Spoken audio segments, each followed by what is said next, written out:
Nicola Sturgeon passes disgraceful election for Boris when she could be next. Nicola Sturgeon blasted Tories' humiliating defeat in recent by-elections, but Scottish Labour's comments suggest the First Minister is not safe from her own criticisms. After the disappointing results of the by-elections, the First Minister struck a chord for the Tory party by calling the vote a disgrace for the Conservatives.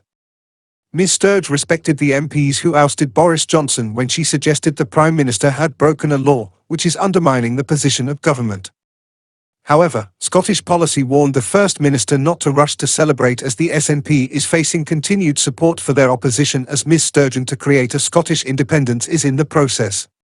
Fired. Scottish Labour leader Anas Sarwar criticised Ms Sturgeon's analysis of the by-election results when he insisted the vote showed the SNP leadership could topple in an election.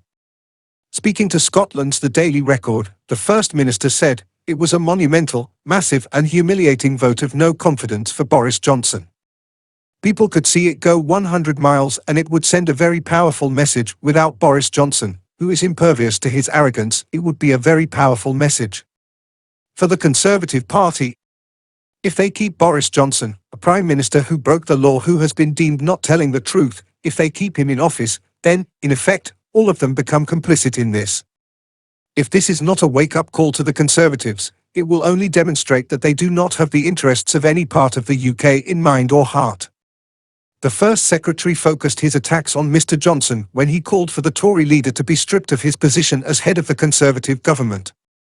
Ms Sturgeon's criticism was quickly quelled by comments from the Scottish Labour leader, who suggested the SNP leadership should address concerns about her own support before bragging about dismay of the Conservative Party.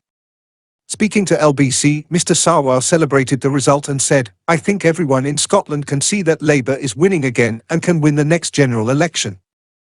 The Scottish Labour leader thinks the election results could derail the SNP's plans to hold a second vote on Scottish independence as voters start to oppose the party. Mr Sarwar continued, "What the SNP has been trying to do in recent years is try and pretend that somehow people in England are different from people in Scotland.